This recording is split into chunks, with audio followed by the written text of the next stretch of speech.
You know, I've been a hardcore gamer for a very long time. It's been over probably 15 years since I originally started to look at reviews and go on IGN.com back in my teenage years and be like, I wonder what games are coming out. Oh, I wonder what game this score got. Things like that. Started to really get into video reviews when I was really young. I always like video reviews. They help tell you a story about the game. It tells you whether you should buy the game or not.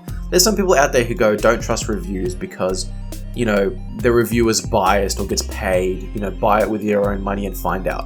And I think that is true with some games and, you know, but I think there's a lot of reviewers out there who are very good at voicing their opinion and describing why the game is bad or why the game is good and what sections are good and what sections are bad. But there's one reviewer who I think stands out among all of them. A reviewer who I believe has tremendous explanation, tremendous way of articulating, a really enjoyable way to watch a review. But above all that, I find that he's the most honest and the most truthful. Now, reviews are subjective, they are just one person's opinion.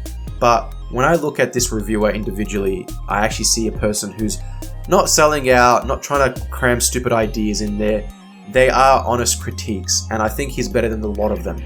I think the reason as well is that he has a very large following. He has over 2 million subscribers, he has a very large fan base, and he's very open about critiquing a game and not taking it out personally on the company. And that reviewer is Angry Joe. Continue.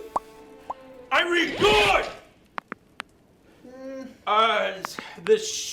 The sheep went out to the pasture. Not even close, but continue. Boy, read it for me, boy! No! Mom was right. You are an idiot. What did you say, boy? Read it! No! Boy! No, not the belt! I'm sorry, Dad! Boy! No, I'm sorry! No! No!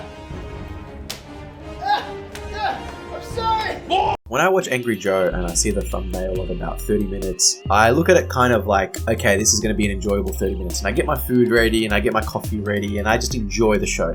Even if it's a game I don't care about, I'll still watch Angry Joe's review because the way he delivers his lines, the comedic element of his reviews, it's all top notch, and that's why he has so much subscribers, because no one still does it quite as good as Angry Joe and his friend Other Joe and Dell and the others out there. Now, like I said, I've been a hardcore gamer for a very long time. The reason why I love Angry Joe is because he honestly critiques a game through and through. When I look at his review of, say, something like Destiny, Destiny was made by Bungie, and it had a lot of hype writing behind it. I looked at other reviews out there, and I won't say which websites, but you can see which websites. And they all said the same thing. Great first-person shooter, great mechanics, so much content, yada, yada, yada. And no one was ballsy enough to actually be the first one up there saying, no, this game is missing a lot of features. This game isn't anything special. This is actually a very average game coming from one of the industry's best developers at the time. But for the rest of us, expecting more from Bungie, like, say, I don't know, a satisfying beginning, middle, and end to this game, I'll explain exactly why the game has had such a hard time. 3 major glaring problems are holding Destiny back.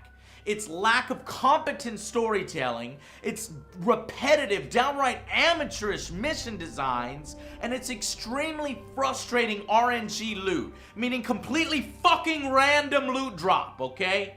And before you even think about uttering the same tired line that I've seen fanboys mention when trying to defend their purchase, having a 10-year plan with free updates and paid expansions later does not excuse the missing content and the unsatisfying story at release now. A lot of journalists, I feel, are very scared because if you're a journalist and you're tagged with reviewing a game like Destiny on a website, say like IGN or GameSpot, and you give it a bad score and everyone else gives it a high score, you sort of look bad to the company or like a bit of like an outlier. And I think a lot of people are scared about their position. And I think that's why you see so much 8 out of 10s on those websites, because it's just kind of like, yeah, it's not good, but it's not bad. And it's always a very defendable, debatable score. It's a safe score to give. It's not really anything special. And it's the same thing when you look at, say, something like Zelda or Mario or a GTA game or a Red Dead Redemption game or something like that. They always give it perfect scores or very high scores. because they're scared to give it a low score. And a lot of these reviews are just a couple minutes long, they're 4 or 5 minutes long. And I know these websites have an audience that doesn't have the greatest attention span, so they have to keep their videos short, and that's why they have a written review for people who want to delve deeper in it. But that's why I love Angry Joe, because he actually takes his time. He actually looks at what he needs to talk about, and he doesn't rush it. He takes as long as he needs to explain his point.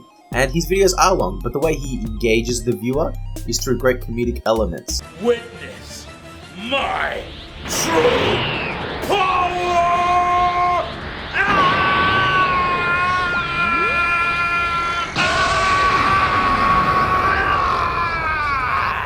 No, you don't.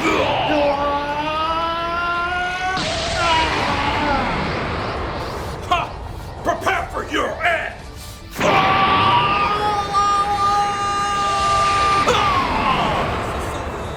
Emo Blue Joe, more powerful version of Blue. Whatever. Ha! Is that all? I've been training way harder than you could ever imagine. I've achieved a level no one's ever seen before.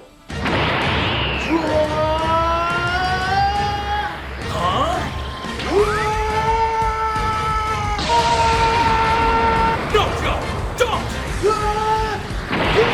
Joe, that's too much power! You don't know what you're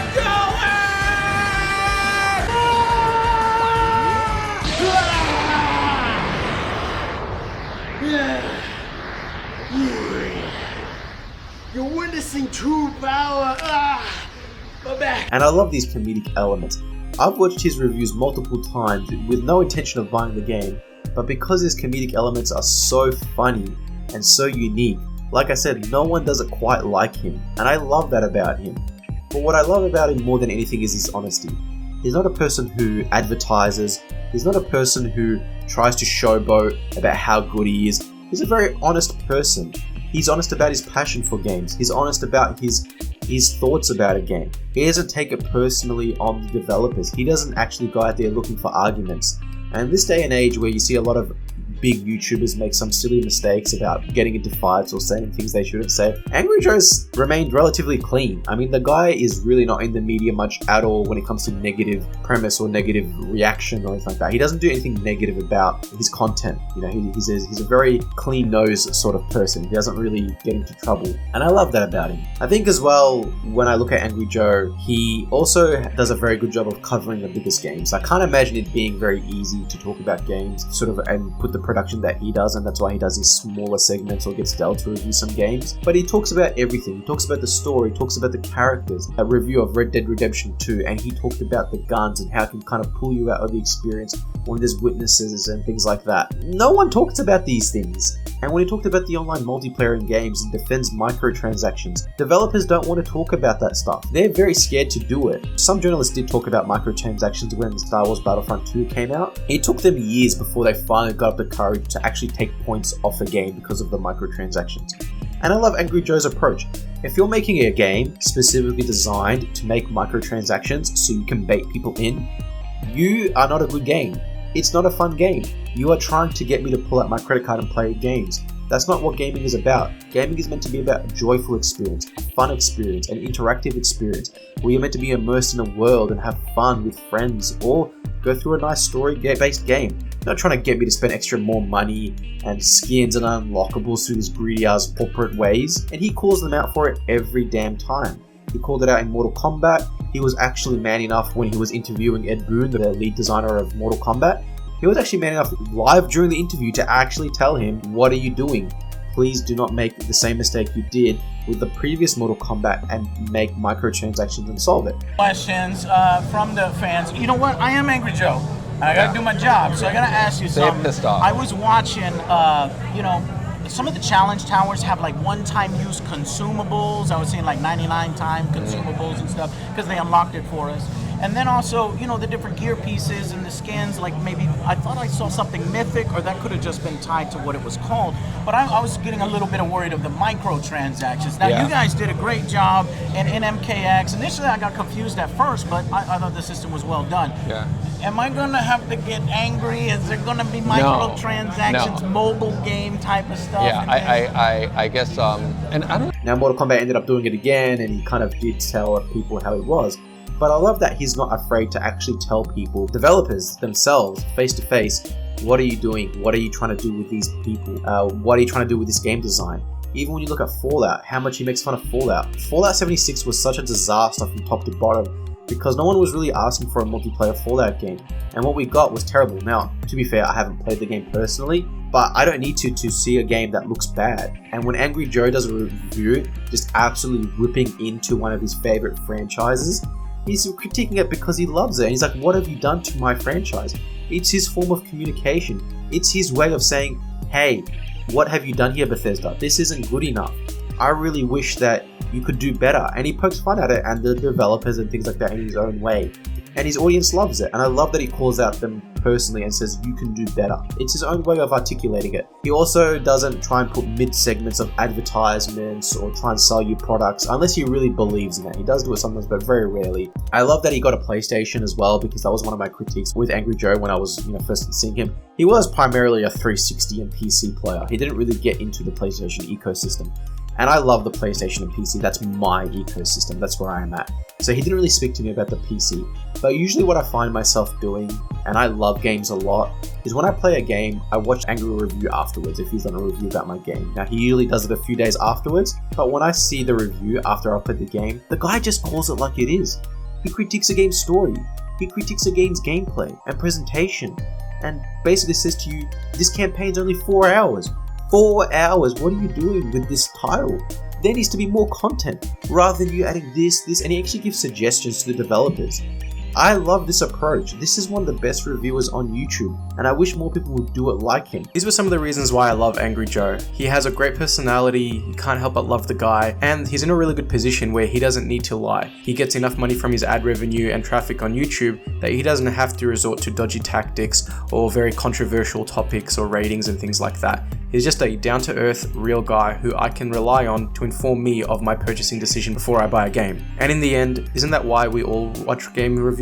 So that we can decide whether or not we want to buy a game? I think Angry Joe's the best in that regard, and I don't have much complaints with the guy at all. If you haven't checked out his channel, I'll leave it in the description because he has some awesome content. And if you want to support me, I really do appreciate it when you can subscribe and like the video because it helps a small channel like mine grow. Thanks for watching anyway, and I'll see you in the next video.